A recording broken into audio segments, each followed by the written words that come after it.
Привет, меня зовут Никита Булатов, я художник Zeptalab, и это для рубрики CG Story. Пара слов о том, как ты начал рисовать. Рисовал я всегда, сколько себя помню, наверное, с 2 лет. Мне показывали родители мой первый рисунок. Потом в школе бесконечные рисунки на тетрадках, на полях. Иногда, когда записывали тему урока, я оформлял это на полстраницы с какими-то рисунками, иллюстрациями, персонажами к определенной теме. И учителя были дико недовольны, первое время меня ругали, но так как я в школе был известен, как творческий ребенок, в итоге все привыкли, и я продолжал это делать до последнего класса. С детства я был окружен громадным количеством разных книг с иллюстрациями очень качественными и красивыми, также репродукциями каких-то художников. Я набирал пачки себе в кровать и вечерами смотрел бесконечно вот эти иллюстрации, представлял действия каждой картинки, и мне кажется, это в первую очередь сформировало у меня чувство вкуса, и были для меня это первые референсы. Наверное, рисунок был для меня хобби всегда, становления как такового я и не заметил. Расскажи о своей первой работе. У меня вообще первая работа была, я раздавал политические листовки в подъезде. Это была моя первая работа еще в студенческие годы. Потом я поменял много рекламных агентств, работал дизайнером, полиграфии, обычные бланки, там листовки, визитки. И на последней работе перед Zeptalab я, наверное, 30% из деятельности занимался иллюстрацией. И понял, что хочу заниматься этим больше, чем 30%, хотел бы заниматься целый день. И стал искать место полноценного иллюстратора. Мне очень повезло попасть в Zeptalab, потому что до этого у меня не было никакого опыта в геймдеве. На работе у меня были специфические заказы по иллюстрации. Это внутренние открытки для компании, то есть с Новым годом, разными праздниками, которые мы рассылали клиентам, и в том случае, если им интересен был стиль и рисунок, они могли заказать себе подобный календарь или ту же самую открытку. Поэтому деньги я получал окладом за первые иллюстрации, наверное, так. По каким материалам или книгам ты учился рисовать? Рисовать я учился с тех пор, как начал рисовать. У меня не было никаких учителей, кроме как моих книжек, наверное, и, опять же, других работ, других художников, которые я видел где-то. То есть моими учителями это были референсы и, наверное, окружающий мир. Никаких авторов я не знаю, никаких туториалов посоветовать, к сожалению, не могу, потому что у меня своеобразный метод самообучения, это бесконечный опыт и набивание скилла практикой. Я очень тяжел для обучения, и для меня единственный выход – это бесконечная практика. С каждой работой я узнаю что-то новое, у меня что-то новое получается. Для меня, опять же, учителя – это книжки, это мультики, это фильмы и окружающая нас действительность. Поэтому могу советовать только смотреть по сторонам, смотреть на небо, на землю, на листья, на воду, на людей и впитывать, потому что мозг сам выберет, что самое важное. И в следующий раз, когда ты будешь рисовать, ты будешь знать, что естественно, что красиво, что некрасиво. Что в большей степени повлияло на твой стиль? Это опять же все вопрос в референсах. То есть у меня есть свои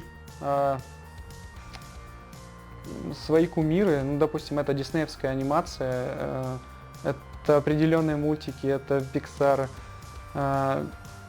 И есть те вещи, которые я хочу достичь, тот уровень рисунка. Ты опираешься на определенные референсы и пытаешься добиться того стиля, который там, но у тебя никогда не получится повторить. В любом случае у тебя получится что-то свое. И плюс в последнее время, когда я попал в компанию Zeptalab, мне пришлось адаптироваться под уже ранее заложенный стиль компании и Это болезненный был период, но очень продуктивный, полезный, когда ты сильно растешь и в свой старый стиль привносишь новый. Ты разговариваешь с людьми, они говорят, что у тебя, мне так нравится твой стиль, и ты спрашиваешь, а какой из моих стилей тебе нравится? И он говорит, ну как, вот твой стиль. То есть я разделяю свой стиль на многие стили, и не понимаю, как человек не видит, когда тут толща водка там, или тут есть градиента, там нет градиента. Но, видимо, остальные люди все равно видят определенные мазки, ну, то, что свойственно тебе. Поэтому я бы сказал, да, я пробовал, но едва ли обычные люди это заметят. Оцени индустрию на данный момент. Ну, по-моему, сейчас самый расцвет CG. И это замечательно, что люди с разным стилем, и мультяшным, и фотореализмом, и абстракцией, и акварельным стилем могут найти себе работу, могут найти высокооплачиваемые должности. Сейчас огромный диапазон и огромный спрос на разные стили, и это замечательно. Если ты хочешь сделать продукт качественный и платежеспособный, который тебе принесет дивиденды, ты в первую очередь должен думать не о стиле, не о красоте, а о функционале. Это печально, но это так.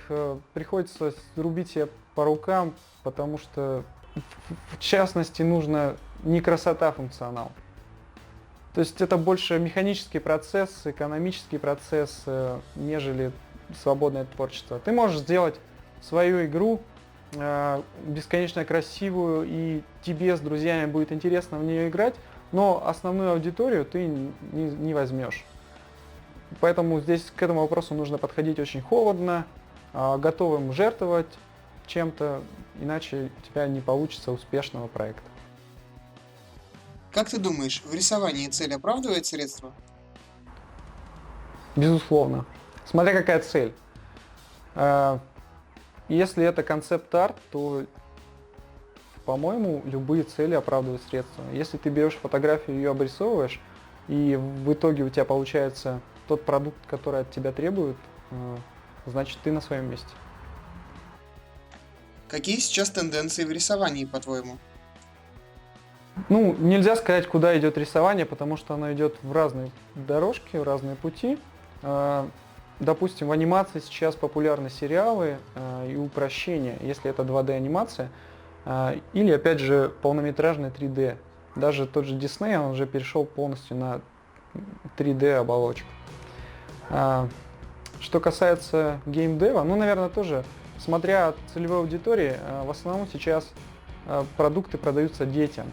Неважно, кто является платящей аудиторией, пусть это взрослые там, мужчины от 20 лет, но основной контингент и основной контент в играх дают дети. Это должна быть простая, приятная графика, понятная 5-летнему ребенку. Вот туда и движется, мне кажется, сейчас CG. Расскажи о том, как ты выстраиваешь свой пайплайн. Ну, здесь нельзя сказать однозначно, потому что все зависит от того, что требуется.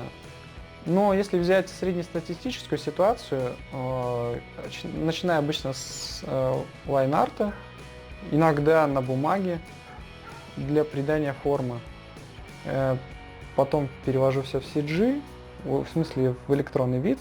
Если это касается работы, мне нужно промо-арт выдать качественный, я использую в Photoshop шейпы, то есть это векторная графика с привнесением растровой графики в виде градиентов и разных размытий.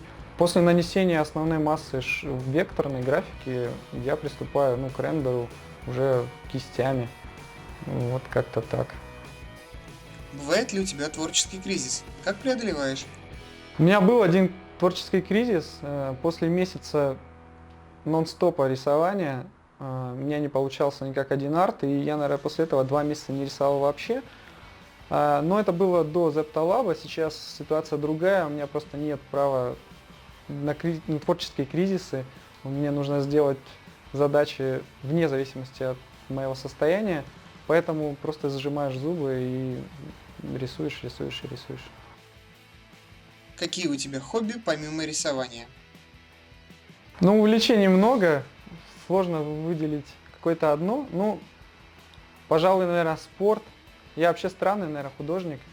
И могу себя сравнить с персонажем в RPG какой-нибудь игрушки, когда ты не можешь вкачивать одновременно все скиллы.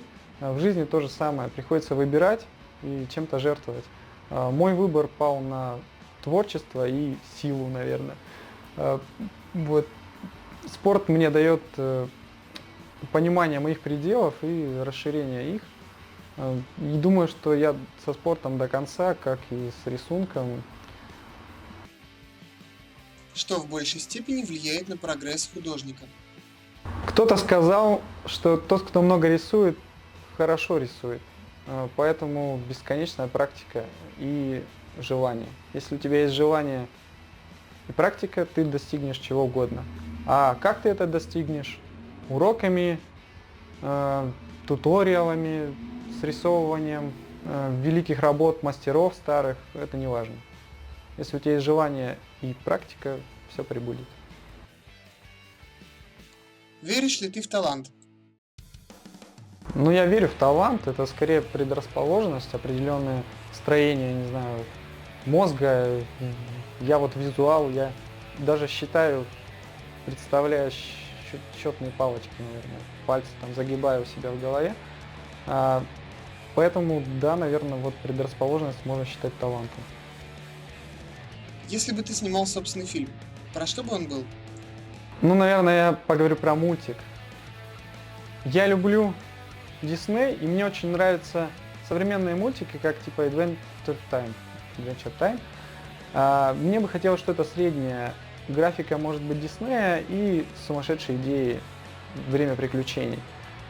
Так что это было бы что-нибудь довольно понятное для большинства, но со своими необычайными поворотами и странными странностями. Что нельзя делать художнику в рисовании? Нет, конечно, нет никаких ограничений, можно делать все, что угодно, нарушать правила и презирать там старых мастеров, но при этом ты должен их знать, правила, чтобы их нарушать, и ты должен, наверное, сам быть мастером, чтобы презирать других. Все, что угодно, это жизнь, сплошной рандом, ничего не под запретом. Какие фильмы и книги тебя вдохновляют? А давайте такую прям солянку устроим. Ну, наверное, «Властелин колец». Я до сих пор его пересматриваю, наверное, раз в год. Какой-нибудь «Свадьба в Малиновке», наверное, из старого. Или там «Карнавальная ночь», советский фильм. Офигенные вещи, посмотрите. Наверное, еще не назову. Может быть, «Бойцовский клуб». Ну, такая олдовая старина, когда в школе еще смотрели, фанатели. Что касается книг, ну, мне нравится «Ведьмак», мне нравится Карлос Кастанеда, хотя не знаю, на что он меня когда-либо натолкнул, и вообще правильно ли он сделал, что меня толкал. Ах, Карлос. Также мне нравится роман Пелевина «Чапаев и пустота» и собрание всех книг Терри Пратчетта, потому что это огромная возможность каждому человеку испытать свое воображение. Вот что бы я советовал всем людям: читать подобные книги и развивать свое воображение, потому что там тебе приходится и дизайнить персонажей, и дизайнить среду, и делать невоображаемые вещи со своим мозгом, что тебе предлагает автор. Дай наставление будущим художникам.